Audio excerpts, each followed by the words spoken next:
dương tới đằng ông pi bà cái là đầm nai làm tốn cái đôi chiaการวิวัฒน์ต่อบาสำหรับกีฬาก็ใส่กาเปียไว้ขมิ้นระบาเรียลมาดริดមានបន្ទះបញ្ចេញជាតិរំអិលជួយឲ្យអ្នកកោបានស្អាតនិងរលូនល្អដែលបងប្អូនបានស្គាល់ហើយក៏ជាកីឡាករដែលមានឱកាសក្នុងការបង្ហាញខ្លួនបានច្រើនមែនទែននៅសឹងតែគ្រប់ព្រឹត្តិការណ៍ហើយបានក្នុងពេលបច្ចុប្បន្ននេះព្រោះថាសម្រាប់រៀលម៉ាឌ្រីតគឺកំពុងតែមានវិបត្តិបាក់ខ្សែការពារដែរមានបញ្ហាខ្សែការពារអញ្ចឹងអាឡាបាមានកីឡាកររូឌីហ្គើនិងកីឡាករមួយចំនួនទៀតបាទមីលីតាវនឹងក៏កំពុងតែសិតសឹងតែជាកីឡាករដែលសិតក្នុងវិជារបួសហើយបាទអញ្ចឹងសម្រាប់កីឡាកររ៉ាអ៊ូលអាសេនស៊ីអូdel Rosario ដែលបងប្អូនស្គាល់ថាជាកីឡាករបារ៉ាអ៊ូលអាសេនស៊ីអូនោះគឺបានបន្តកុងត្រានឹងកិច្ចសន្យារយៈពេលវែងបាទរហូតដល់ឆ្នាំ2031បាទមានដាច់រដូវកាលតែម្ដងបាទដាច់រដូវកាល2030 2031តែម្ដងអញ្ចឹងមានន័យថាបើយើងរាប់ទៅ6រដូវកាលកុងត្រារយៈពេលវែងបាទអញ្ចឹងប្រសិនបើអាស៊ិនមិនប្រសិនបើទេនៅក្នុងពេលនេះអាស៊ិនស៊ីអូបានព្រមព្រៀងហើយនៅក្នុងបន្តកុងត្រាក៏ដូចជាកិច្ចសន្យាមួយរៀលម៉ាឌ្រីតអញ្ចឹងបើសិនបើដល់ឆ្នាំ2031គេនឹងមានអាយុរហូតដល់28ឆ្នាំបាទអញ្ចឹង28ឆ្នាំបាទក៏មិនទាន់យឺតយ៉ាវដែរបាទសម្រាប់កីឡាកររូបនេះបាទអញ្ចឹងយើងឃើញហើយសម្រាប់រ៉ាអ៊ូលអាសេនស៊ីអូគឺជាកីឡាករដែលធ្លាប់ជាប់បាទជាកីឡាករបាទរបស់រៀលម៉ាឌ្រីតនៅក្នុងពេលបច្ចុប្បន្ននេះគឺសឹងតែ11នាក់អត់សូវបាត់មុខទេបាទសម្រាប់គាត់ហើយគេក៏ជាកីឡាករមួយរូបដែលបាទជួយរៀលម៉ាឌ្រីតឈ្នះការប្រកួតយ៉ាងច្រើននៅរយៈពេលកន្លងទៅ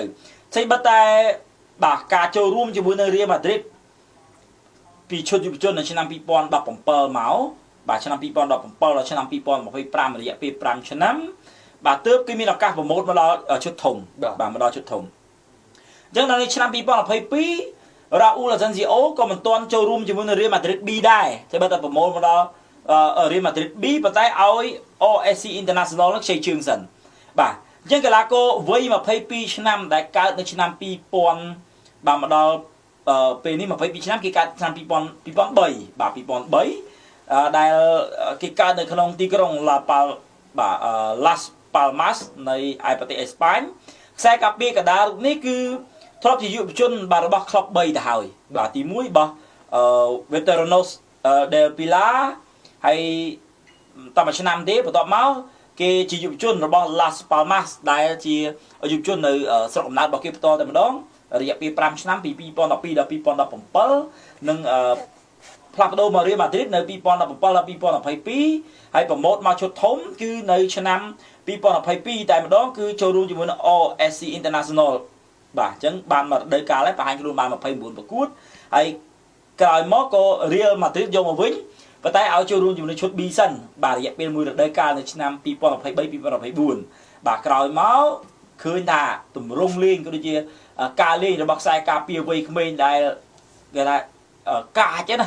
បាទគេអាចថាយក role model តាមពេតាម Sergio Ramos ដែលជារៀមច្បងហើយមើលទៅបាទអញ្ចឹងសម្រាប់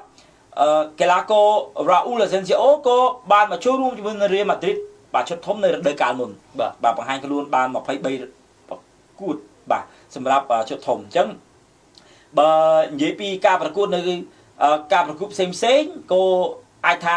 ក្រៅពីលីកគេក៏មានឱកាសក្នុងការប្រកួត UEFA Champions League ដែរបាទអញ្ចឹងសម្រាប់កីឡាករបាទវ័យក្មេងនេះគឺអនាគតល្អមែនទែនបាទវ័យទៅតែ22ឆ្នាំទេប៉ុន្តែមានឱកាសលេងជាមួយនឹងក្លឹបយក្សនៅឯអេស្ប៉ាញក៏ដូចជាក្លឹបយក្សនៅលើពិភពលោកហើយមាន